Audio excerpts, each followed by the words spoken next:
Vietnam was a mess. Started as a civil war, got way bigger, ended up pulling in America, the Soviet Union, a whole bunch of other countries. It dragged on for years, divided everybody, and the US involvement especially was controversial. Hollywood spent decades trying to process it, figuring out how to show it realistically. John Wayne did one early, sure, but that was more propaganda than anything. The best Vietnam movies came later, after it ended, when filmmakers got more honest about the real cost, trauma, moral confusion, and how messed up it all got. At first glance, Bullet in the Head looks like just another John Woo crime movie. You see the characters and think, okay, heroic shootouts, slow-motion gunfights, the usual. But then Woo takes a sharp turn. These friends who go to Vietnam thinking they'll make quick money end up captured by the Viet Cong. Suddenly, it's a full-on prisoner of war movie, brutal and realistic in ways you don't expect. There's still action and some big spectacle moments, but the movie goes way deeper and darker than you'd expect from Woo. It kind of catches you off guard. You're thinking one thing, but then it hits you hard with the harsh realities of war and imprisonment. It's a tough watch, but powerful exactly because it sneaks up on you like that. Now, Brian De Palma usually makes movies that are kind of stylish, flashy, a little pulpy, but Casualties of War isn't any of those things. It's based on a real atrocity committed during the Vietnam War, and De Palma goes straight for intensity and raw emotion. Nothing flashy here, just straight-up tragedy and brutal honesty. It stars Michael J. Fox, who doesn't get enough credit for serious roles. Here, he's great as a young soldier who gets caught in the middle of a horrific crime committed by his own platoon. De Palma doesn't pull punches. There's zero fun, zero relief. It's bleak and relentless. And honestly, that's exactly why it works. It confronts the ugliness head-on. Easily one of Fox's strongest dramatic performances ever, and a very different kind of Vietnam film. Apocalypse Now. What can you even say at this point? It's legendary, sprawling, totally overwhelming. And yeah, it gets pretty surreal. Most of the heavy fighting happens early, and then the movie slowly drifts into something closer to a nightmare, especially by the time you finally get to Marlon Brando's character. But even with the trippy second half, the movie nails some truth about Vietnam. Chaos, confusion, brutality.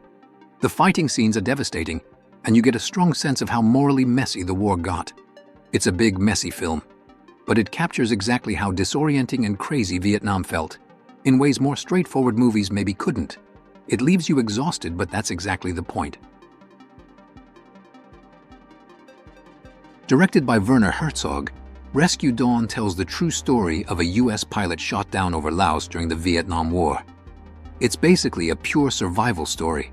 Pilot against jungle, prisoner against captors, and Herzog's exactly the kind of director to handle this. He loves stories about people pushed to the absolute edge. Christian Bale stars here, and you know what that means. Total commitment. He really goes all in, capturing exactly what Dieter Dengler, the real-life pilot, went through. Herzog had actually already made a documentary about Dengler called Little Dieter Needs to Fly, so he knew the material inside out. And it shows. It's gritty, believable, makes you feel every bit of struggle and desperation. Not flashy, just powerful.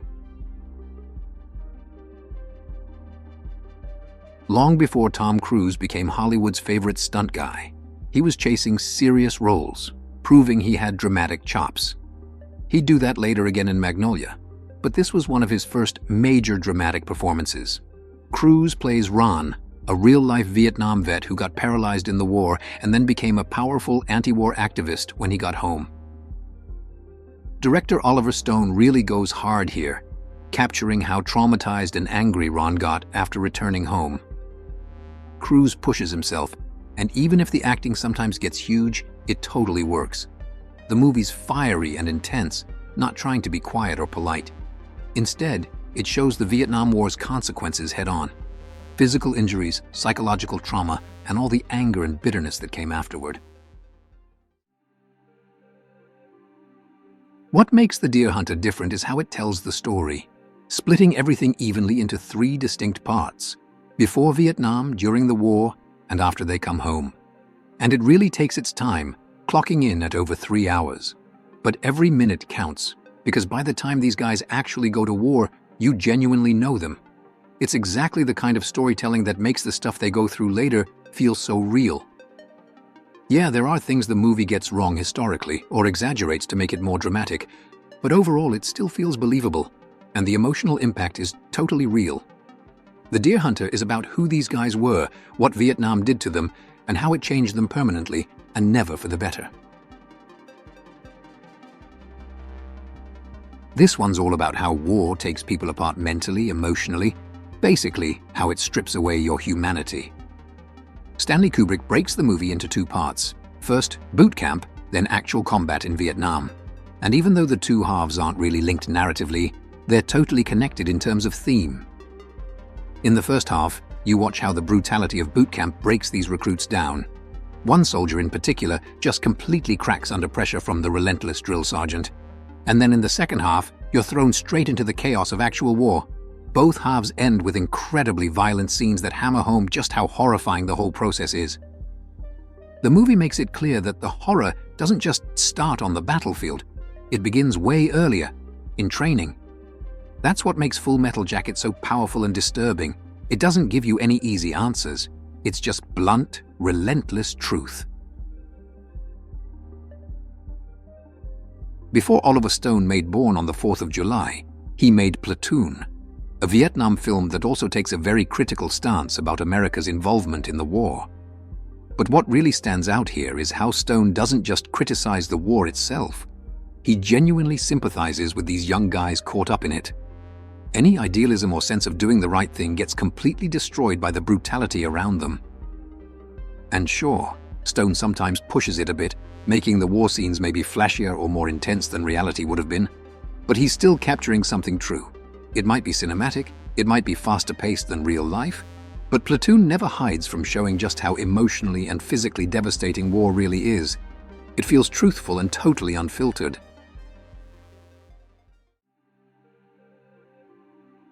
Coming Home came out the same year as The Deer Hunter, and it also deals with how Vietnam affected soldiers after the fighting ended. But unlike The Deer Hunter, Coming Home doesn't really show much actual combat. Instead, it focuses entirely on life back home, on the soldiers trying to rebuild their lives. It's also a romance movie, exploring the impact of Vietnam on the relationships between three people. One couple grows distant, and meanwhile, one of them starts a new relationship with a wounded vet who came back paralyzed, and the whole film feels incredibly real, almost documentary style sometimes. What really deserves extra credit here is that it came out so soon after the war ended.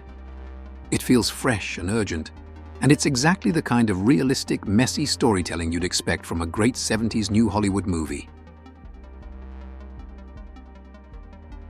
Hamburger Hill kind of got overshadowed by Platoon and Full Metal Jacket when it first came out, and that's a shame, because in some ways it's actually more realistic than either of those movies.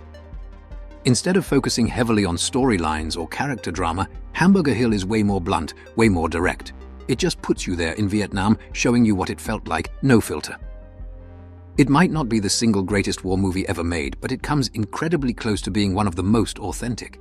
If you want to compare, it does for Vietnam what warfare did later for the Iraq War in 2025. It shows combat without extra gloss or Hollywood drama, just straightforward, harsh reality. And because of that, it still hits incredibly hard.